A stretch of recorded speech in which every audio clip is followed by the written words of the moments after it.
Ya. Dari 94 ya, dari 94 orang itu 8 orangnya orang Waringin Kurung. Saya punya catatannya. Artinya yang namanya dibuang berarti orang ini berbahaya bagi Belanda. Iya. Jadi yang dibuang itu kan sangat-sangat berbahaya. Ya? Ada 8. Saya sempat menyimpan. Mudah-mudahan ini juga jadi terutama keturunan dan keluarganya ya, yang mungkin masih mencari-cari. 8 orang Waringin Kurung yang dibuang Belanda dari 94 tokoh Geger Cilegon, di mana setiap tahun wali kota Cilegon memberikan penghargaan kepada keluarganya. Biasanya kan keluarga Ki Haji Wasid, ya, keluarga TB Ismail, keluarga dari Pak Heldi sendiri kan, Ki Haji Asad Tauwil, itu selalu tiap tahun dikasih penghargaan, termasuk orang-orang Gulacir ya. Tapi ini yang 8 orang ini petang obor, dibuang, keluarganya di bawahnya nggak tahu, mereka disebut dengan pahlawan yang memang nggak ada pusaranya.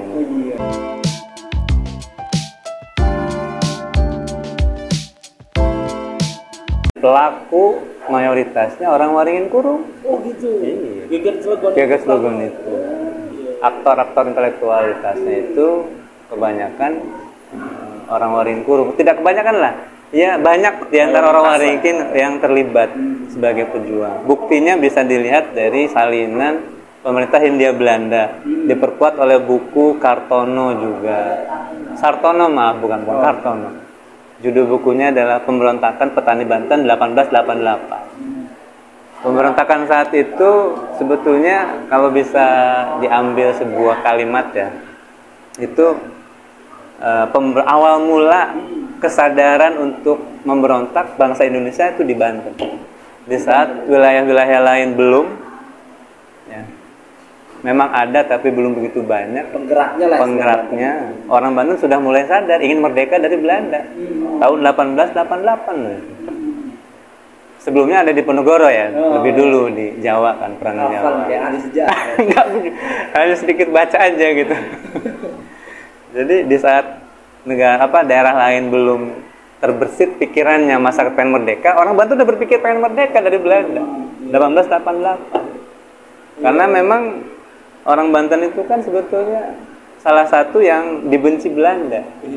Sangat sulit untuk ditaklukkan sehingga diperdayakan sampai diadu domba antara Sultan Agung Tirtayasa dengan anaknya Sultan Haji kan. Sehingga hancur, dan tahun 1808 kerajaan Banten dihancurkan oleh Belanda, oleh Dendels. Yang istananya, keratonnya dihancurkan juga. Itu kan bedanya. Di Banten lama. Istana daerah Mataram, Jogja, Solo, awet kan. Banten hancur. Hancurnya. Karena emang orang Banten terang-terangan membenci Belandanya. Itu. Luar biasa. Hancur ya. Makanya kalau di Lampung itu, saya nih pribadi orang Lampung, segen ya orang Banten ya. kalau udah sebagai orang Banten ngomong bahasa Banten gue enggak segen ngomong Banten juga. Bedi gitu nih. Iya. Akar sejarahnya memang begitu. Oh ya nih Kang Agus. Dan bentar, belum selesai itu. Selesai nih. Oh, iya. Seandainya 1888 Allah takdirkan saat itu Geger Cilegon menang, itu mungkin Indonesia nggak ada. Oh gitu. Iya, jadinya mungkin provinsi Banten ada, negara Banten mungkin. Iya. Cuman kan Allah takdirkan kalah, gagal, ditangkepin kan. Ki Haji Wasid ditangkap, kemudian Tubagus Ismail juga tangkap, semua gagal. Allah takdirkan redup lagi pemberontakan Belanda. Muncul lagi pergerakannya 1908 lewat intelek. Muncullah kan syariat Islam, Budi Utomo yang kita pelajari di buku sejarah. Tapi nggak lewat senjata, lewat pemikiran. Mulai dari situ 1908 muncul 1928 Sumpah Pemuda. Iya. Akhirnya puncaknya di 1945 kita baru bisa merdeka kan gitu. Kalau kita masih dijajah aja sampai sekarang kayaknya kita nggak bisa podcast di sini. Iya. Kayaknya kita nggak bisa bebas. Berbicara 1888, seandainya saat itu orang Cilegon menang ya, Banten menang, ya berarti kan Indonesia nggak ada. 1888. Oh, 1888. Pemberontakan Geger Cilegon. Gitu. 1888. Luar biasa sahabat Serbahasa di Banten. Memang betul-betul membongkar sejarah Waringin Kurung. Ya. Artinya kemana-mana nih. Tadi saya sambung lanjutin lagi. Kenapa saya katakan Waringin Kurung merupakan basis pergerakan Geger Cilegon karena emang di salinan pemerintahan Hindia Belanda dan buku Sartono itu lengkap ada catatannya sekitar 94 orang dibuang Belanda. Dari 94 ya, dari 94 orang itu 8 orangnya orang Waringin Kurung. Saya punya catatannya. Artinya yang namanya dibuang berarti orang ini berbahaya bagi Belanda. Iya. Jadi yang dibuang itu kan sangat-sangat berbahaya. Ya? Ada 8. Saya sempat menyimpan. Mudah-mudahan ini juga jadi terutama keturunan dan keluarganya ya, yang mungkin masih mencari-cari. 8 orang Waringin Kurung yang dibuang Belanda dari 94 tokoh Geger Cilegon, di mana setiap tahun wali kota Cilegon memberikan penghargaan kepada keluarganya. Biasanya kan keluarga Ki Haji Wasid, ya, keluarga TB Ismail, keluarga dari Pak Heldi sendiri kan, Ki Haji Asad Pauwil, itu selalu tiap tahun dikasih penghargaan. Masuk orang-orang Gulacir ya. Tapi ini yang 8 orang ini petang obor, dibuang, keluarganya di bawahnya nggak tahu. Mereka disebut dengan pahlawan yang memang nggak ada pusaranya. Mana dibuang. Yang pertama namanya adalah Arpi, ini orang Balagendong. Daerah Kidul di sana, Waringin ke sana lagi. Itu dibuang ke Pulau Muntok di Bangka Belitung. Yang kedua namanya Buang, orang Tebui, dibuang ya. Dibuang ke Muntok sama juga. Yang ketiga Haji Burak, orang Gulacir, ini dibuang ke Manado. Yang keempat Haji Daud, orang Balagendong juga, dibuang ke Tondano, Minahasa. Yang kelima ini Haji Gentol, ini masih ada kaitan dari keluarga saya. Haji Gentol ini orang Algok Menteng atau Setu ya. Beliau penghulu, dibuang ke Banda. Kita nggak tahu siapanya buyut saya, cuman katanya ada kaitan sejarah gitu, ada saudara lah gitu, kaitan keluarga. Nggak tahu, cuman karena emang Belanda itu kan salah satu supaya meredam perjuangan, memutus nasab. Memutus nasab. Yang keenam namanya Kamil, ini orang Jelumprit, dibuang ke Padang. Yang ketujuh namanya Pakur. Pakur, P-A-K-U-R. Bukan Takur ya, Takur India. Pakur. Ini lahir di Tebui, pas lagi dibuang di Pemogoan. Pemogoan tuh suka dalam gitu. Dibuangnya ke Padang. Dan yang kedelapan Haji Rapali, orang Sijati, salah satu kampung di Sasahan. Itu penghulu juga. Dibuangnya ke Ambon. Betapa luar biasa orang Waringin Kurung. Dari 94 tokoh yang dibuang ke Belanda, 8 orangnya orang Waringin Kurung, menandakan kita punya akar historis yang kuat dalam basis pergerakan Geger Cilegon, Waringin Kurung itu. Cuman sekarang banyak orang yang nggak tahu, orang Waringinnya juga mungkin nggak banyak tahu. Bahwasanya mungkin buyut-buyut kita itu semua pejuang. Memang harus dikenalkan nih Pak. Belum sejarah Gudang Batu. Ada makbaroh di situ, makam wali yang namanya Nyimas Carik kan. Beliau bibinya Sultan Hasanuddin. Bibinya Sultan Hasanuddin. Beliau pejuang, orang Gudang Batu. Gudang Batu juga basis pergerakan dulunya ya kan.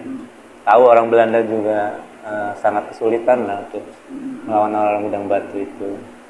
Jadi Waringin Kurung itu akar sejarahnya sangat kuat terkait dengan perjuangan pergerakan kemerdekaan dan keislamannya. Ya. Gulacir, kita tahu kampungnya merupakan basisnya Tubagus Ismail. Aktor utama Geger Cilegon. Saya kenal Gulacir itu roti Gulacir. Roti Gulacir ini juga bagian kuliner ya. Pernah makan roti Gulacir itu. Nah, katanya sih ada sejarahnya katanya. Ada sejarah. Ya orang Gulacir namanya Gulacir. Tapi bukan roti makanan Sultan Hasanuddin, bukan? Roti Gulacir. Kalau Sultan Hasanuddin itu lebih senang namanya rabeg.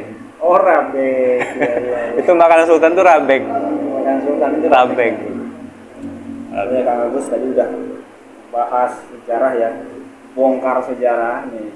Banyak pertanyaan dari teman-teman nih, terutama sambilan ya. Sambil makan nih. Ya. Dimati kalau bisa.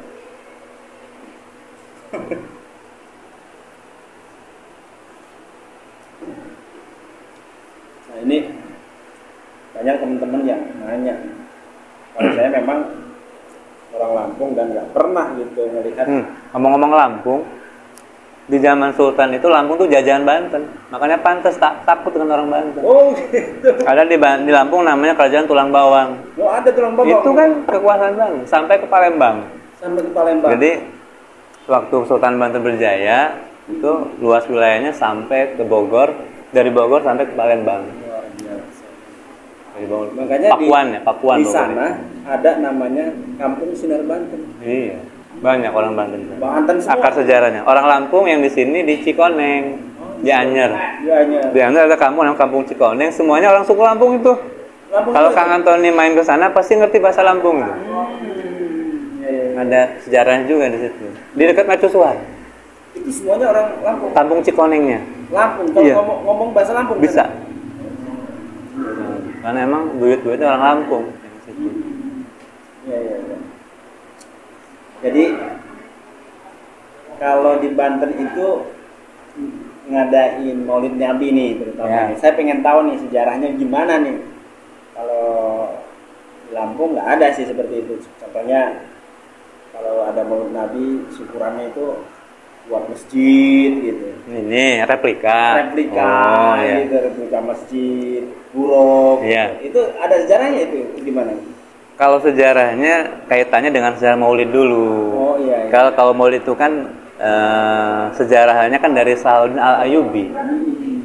Jadi memang Maulid Nabi itu nggak ada dari zaman sahabat, tapi Salahuddin Al-Ayyubi salah seorang tokoh Islam yang berpengaruh ya, yang menaklukkan kalau nggak salah memenangkan peperangan dengan orang Kristen di perang salib ya.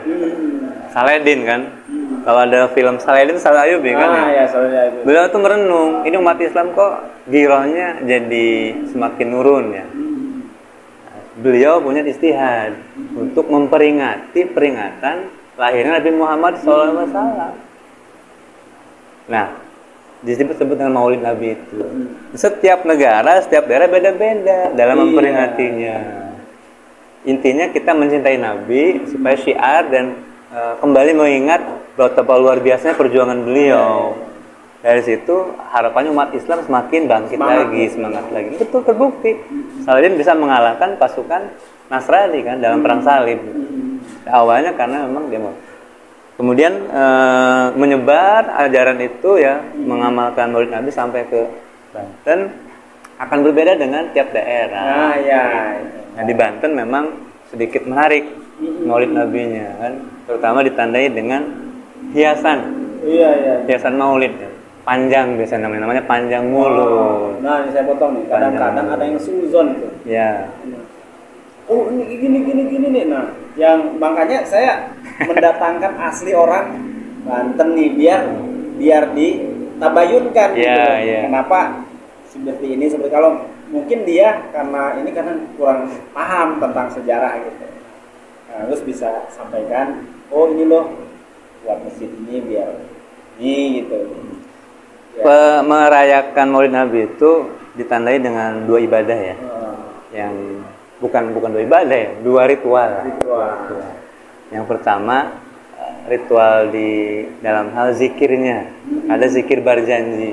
Ya, di situ yang biasa malah kalau zaman sekarang dilombakan ya. Misalkan dari kampung ke kampung saling berkunjung, mereka saling berzikir gitu. Ada penilaian dan lain lah gitu seperti itu. Nah, itu yang pertama. Di zikir itu isinya luar biasa, berjanji itu. Kita silakan. Saya nggak usah buka ini. Saya tugasin Kang Antoni, buka aja deh isi kita berjanji itu apa. Isinya luar biasa. Sejarah bikin semangat. Nah, setelah mereka berzikir, setelah kemudian dari masjid, sholat zuhur, saat mulut itu ya, mereka kemudian dikawal pulang oleh seluruh warga di kampung itu. Selama pengawalan itu dihiaskan yang sudah dibikin kemarin, macam-macam tuh hiasannya, namanya panjang mulut, ada telur dihias, ada replika masjid dan yang lainnya. Betulnya esensinya apa sih yang bisa kita ambil ya?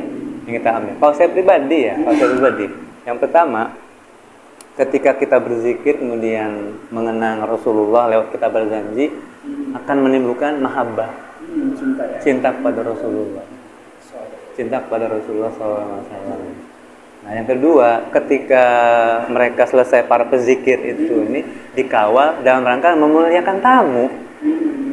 Ini kan mereka tamu datang ke satu kampung, ya kita muliakan mereka dengan dikawal, kemudian dengan kalau hiasan sini mungkin hanya sebatas kreativitas aja lah, supaya memang ramai. Ya, saya juga kurang begitu mengetahui sejarah awal mula kenapa harus ada panjang dihias seperti itu ya.